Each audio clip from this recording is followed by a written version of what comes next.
Oke guys, aku mau cerita pengalaman aku kena COVID. Jadi waktu itu aku ngerasain gejala itu minggu malam, tanggal 27 malam 28 Juni. Aku mulai ngerasa tenggorokanku sakit, badanku panas, terus ngilu-ngilu sebadan badan.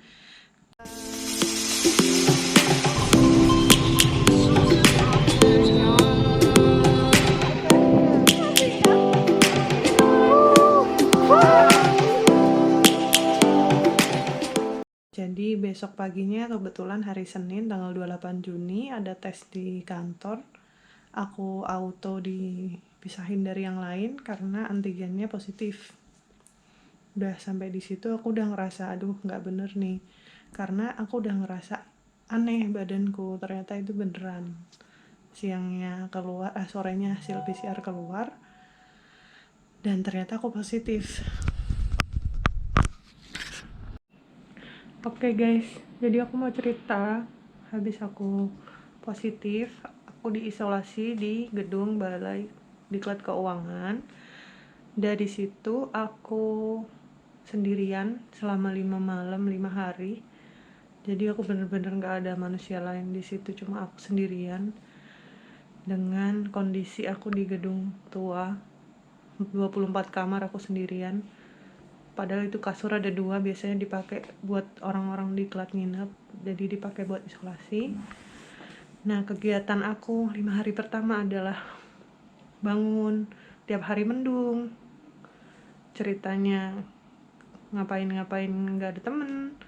Tiap pagi sampai sore semua aku buka, aku nggak pakai AC. Kalau pas 5 hari pertama itu bener-bener kayak orang bego rasanya, dan rasain susahnya, sakitnya, engapnya, menderitanya kena COVID bener-bener sendirian. Gak ada orang yang bisa diajak ngobrol 5 hari pertama. Jadi tiap malam, 3 malam pertama itu aku demam tinggi. Suhunya sekitar 39, 40, 38 tuh paling rendah. Tapi sekitar 39-an kalau di rata-rata. Itu aku 2 malamnya itu nggak bisa balesin, gimana ya, udah sendirian terus orang tuh nanya di WhatsApp, itu kan kayak udah ngerasain diri sendiri mau napas susah, ditanyain ini, diteleponin, kan kayak udah nggak punya tenaga ya guys. Jadi aku tuh beneran yang kayak orang semaput karena ngerasain mau napas tuh susah banget, kayak yang udah nggak bisa napas tuh, kayak ya Allah, ini kalau emang takdirnya meninggal sendirian udah nggak tahu lagi aku, karena di gedung tua gede kayak gitu nggak ada yang ngecek, nggak ada yang tahu kondisi aku gimana, cuma semua lewat WA. Bayangin, nggak ada yang bisa ngontrol, nggak ada yang ini. Kalau mereka sampai nemuin aku mati ya karena aku nggak balas WA, itu aja sih. Cuma alhamdulillahnya memang masih dikasih lewat hal-hal yang buruk itu. 3 malam pertama udah, kapan hari batuknya juga parah banget. Nah, setelah itu aku ada temen hari Sabtu.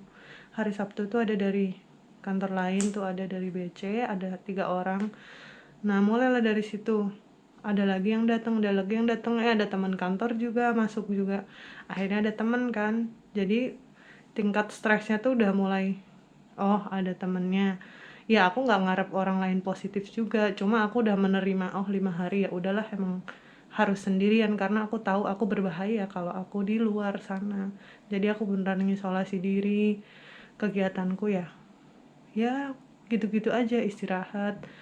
Udahlah, udah nggak tahu lagi.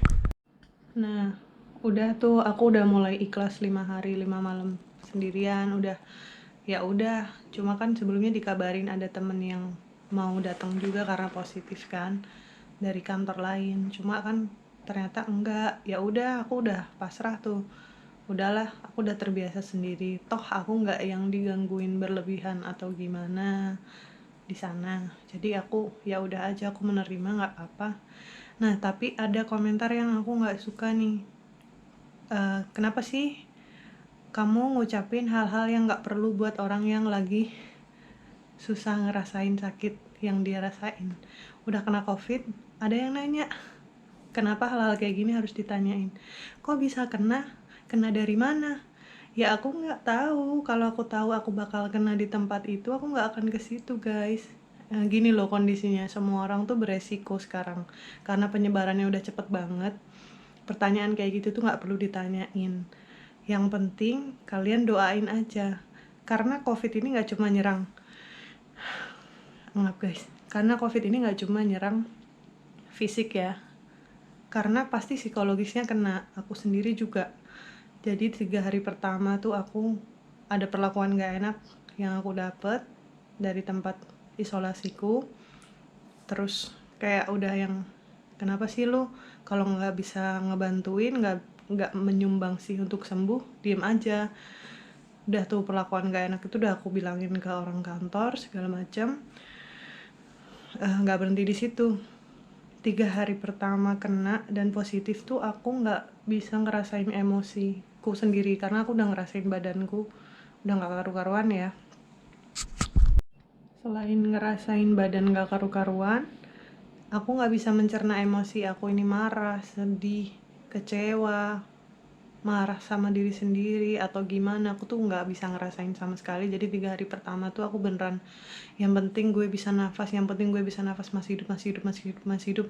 Berusaha memotivasi diri sendiri, ayo Nggi, cepet-cepet, kamu harus belajar bernapas dengan baik biar nggak mati. Beneran sumpah, karena aku tiap malam tuh kayak susah tidur, megap-megap sendirian, nggak ada temen. Ya udah dong, itu tuh udah ngedropin mood dan psikologisku banget. Ada juga yang komentar kayak gini, aku tahu kamu sakit, tapi nggak sepatutnya kamu berharap orang lain kena. Guys, aku nggak berharap orang lain kena. Ini karena udah dikasih tahu ada temen yang positif dan akan ke situ, makanya aku, oh ada temen, bukan aku ngarepin orang lain kena. Kalau orang lain kena ya udah, aku nggak mau komentar apa-apa, karena emang nggak sepatutnya kita komentarin hal yang nggak perlu kan. Udah tuh, seminggu pertama aku selalu muntahin makanan. Aku nggak bisa makan dengan baik sampai aku dehidrasi dan ternyata aku butuh diinfus. Hari Rabu lalu aku sampai ke rumah sakit diinfus. Di rumah sakit itu justru aku malah makin stres dan megap-megapku makin parah, karena aku lihat kan betapa paniknya kehidupan di rumah sakit. Udah aku juga trauma dulu, pernah di rumah sakit sebulan kena luka bakar yang zaman dulu. Bau rumah sakit tuh ngingetin hal-hal yang menyedihkan dan sakit buat aku kan. Ya udah tuh, habis diinfus aku cepet-cepet balik ke BDK.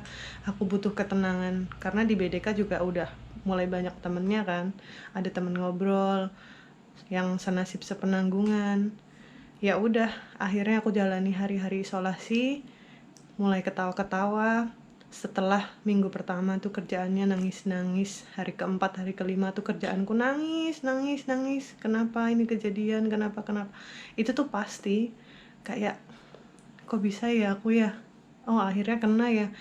Kayak ada kecewa sama diri sendiri, ada marah, ada kesepian, ada rasa kayak merasa kayak virus, karena kalau aku di luar aku nularin orang. Bahkan sampai sekarang pun kadang kayak lihat orang, hari ini kan aku keluar ya dari asrama, ketemu kerumunan, padahal pas naik motor aja itu aku udah panik banget. Dan aku masih ngerasain gejala kayak susah napas nih, masih sampai sekarang masih megap-megap. Jadi ceritanya sekian dulu guys, nanti aku sambung lagi untuk cerita-cerita yang lain. Terima kasih sudah nonton video aku, semoga bermanfaat. Stay safe and healthy ya, jangan sampai kena COVID.